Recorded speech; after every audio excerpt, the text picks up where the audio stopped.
એકત્ર થયા છીએ એ ખરેખર લાગણી અને ગૌરવની ક્ષણ છે। મળે છે લાગણીના ખજાના, મળે છે લાગણીના ખજાના, સંબંધો એ જ હોય છે મજાના, સંબંધો એ જ હોય છે મજાના, માવતર કોને કહેવાય।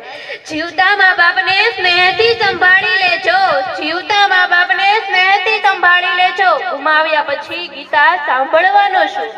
લાડકોડ પુરનાર મા બાપને સદાય હૈયામાં રાખજો, લાડકોડ પુરનાર મા બાપને સદાય હૈયામાં રાખજો, પછી દીવાનખંડમાં તસવીર રાખવાનો શું। સાથે બેસી જમવાની એમની ઈચ્છા પ્રેમથી પૂરી કરજો, સાથે બેસી જમવાની એમની ઈચ્છા પ્રેમથી પૂરી કરજો, પછી ગામ આખાને લાડવા જમાડવાનો શું અર્થ। સમય કાઢી વૃદ્ધ વડીલો પાસે બેસી જાજો, સમય કાઢી વૃદ્ધ વડીલો પાસે બેસી જજો, પછી બેસણામાં ખોટા સામે બેસવાનો શું અર્થ। હૈયાતીમાં જ હૈયું એમનું ઠારી સેવાનું સુખ આપજો, હૈયાતીમાં જ હૈયું એમનું ઠારી સેવાનું સુખ આપજો, પછી ગંગા જળમાં અસ્થિ પધરાવવાનો શું અર્થ।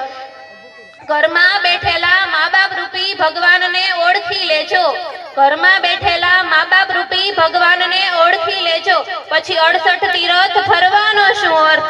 માવતર એ જ મંદિર સનાતન સત્ય રાખજો, માવતર એ જ મંદિર સનાતન સત્ય રાખજો।